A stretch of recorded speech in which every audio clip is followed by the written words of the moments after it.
Bonjour tout le monde, j'espère que vous allez très bien. Je suis de retour et vous êtes de retour avec moi, donc bienvenue à ma chaîne Inspirée par Dieu. C'est une journée de prière, le sujet, les prières pour nos gouvernements.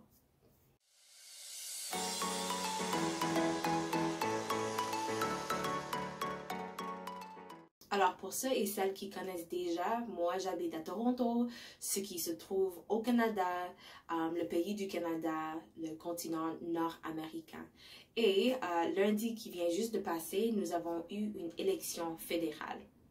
Grâce à cet événement qui se passait, il y avait beaucoup de jeunes qui s'engageaient pour savoir qui est maintenant présenté pour être candidat, pour être le premier ministre, tout ça. Il y avait beaucoup de momentum pour encourager les jeunes à voter et pour s'engager. Et c'était bon. C'est vraiment un droit que nous avons. Et si nous sommes responsables, nous allons prendre ce droit et nous allons faire certain que notre choix est présenté. Et je ne sais pas si vous votez, je ne sais pas si chez toi vous avez la chance de voter, si vous avez une démocratie comme nous avons ici au Canada, mais j'ai trouvé quelques versets qui nous encouragent de prier pour nos gouvernements.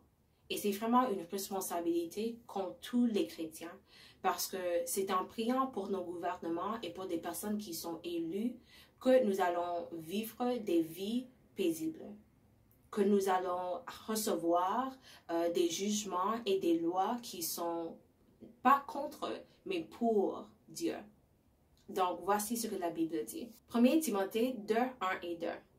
J'exhorte donc avant toute chose à faire des prières, des supplications, des requêtes, des actions de grâce pour tout homme, pour les rois et pour tous ceux qui sont élevés en dignité, afin que nous menions une vie paisible et tranquille, en toute piété et honnêteté. Cela est bon et agréable devant Dieu notre Sauveur. Romains 13, 1. Que toute personne soit soumise aux autorités supérieures, car il n'y a point d'autorité qui ne vienne de Dieu. Et les autorités qui existent ont été instituées de Dieu. Et finalement, Daniel 2, 21 et 22. Il, Dieu, révèle ce qui change les temps et les circonstances, qui renverse et qui établit les rois, qui donne la sagesse aux sages et la science à ceux qui ont de l'intelligence. Il révèle ce qui est profond et caché. Il connaît ce qui est dans les ténèbres, et la lumière demeure avec lui. Même si nous n'aimons pas les gouvernements que nous avons dans nos pays, dans nos vies, ce sont ces personnes qui ont été établies par Dieu. Même si leur gouvernement est anti-Dieu, c'est Dieu qui leur permet d'être là. Donc, moi, en tant que chrétienne, même si je n'aime pas toutes les décisions que mon gouvernement fait, je vais prier pour eux. Je vais prier pour quoi? Je vais prier qu'ils reçoivent le salut. Je vais prier qu'ils choisissent des jugements qui sont propres, qui sont morales, qui sont vertueuses.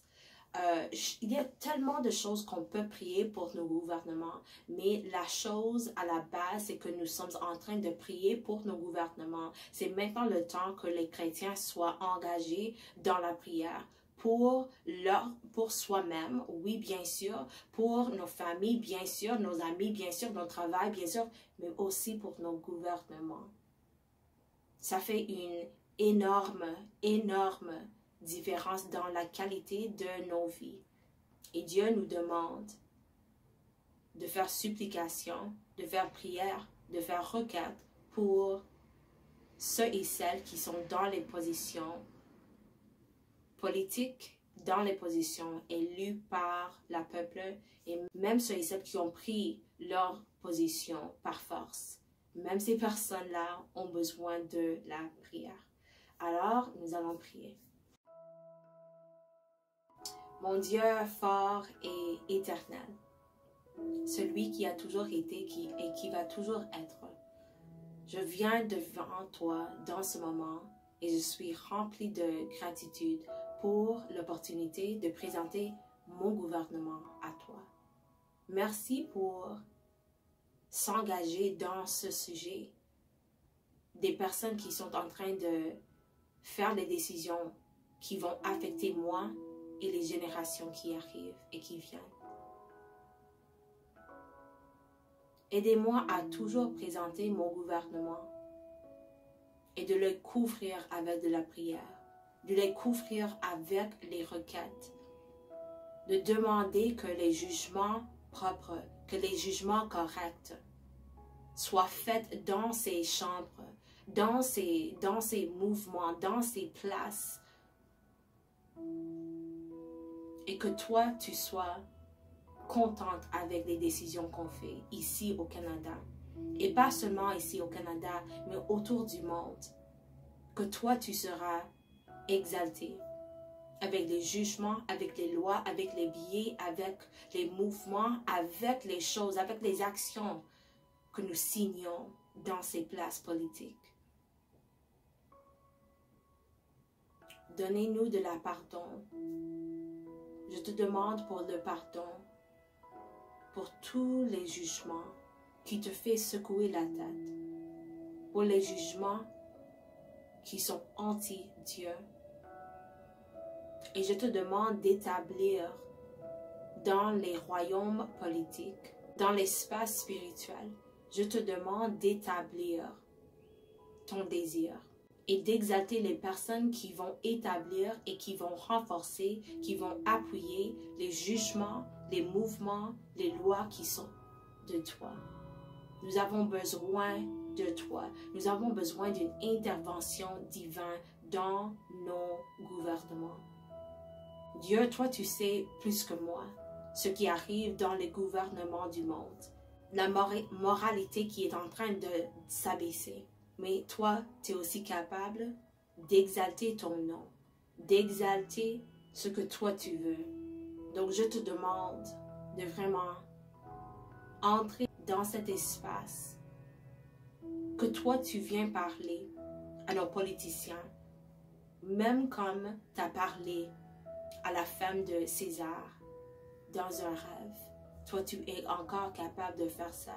Et si tu as besoin de faire ça, je te demande de le faire pour que les personnes sachent qu'il y a encore un Dieu, que les personnes sachent qu'il y a encore un Dieu qui est le créateur du monde et qui est la seule raison que nous sommes ici.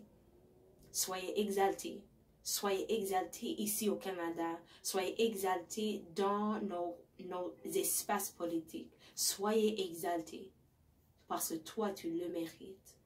Dans le nom de Jésus-Christ, merci d'avoir écouté cette prière. Amen. Merci d'avoir regardé. N'oubliez pas de prier pour ton gouvernement. Au revoir.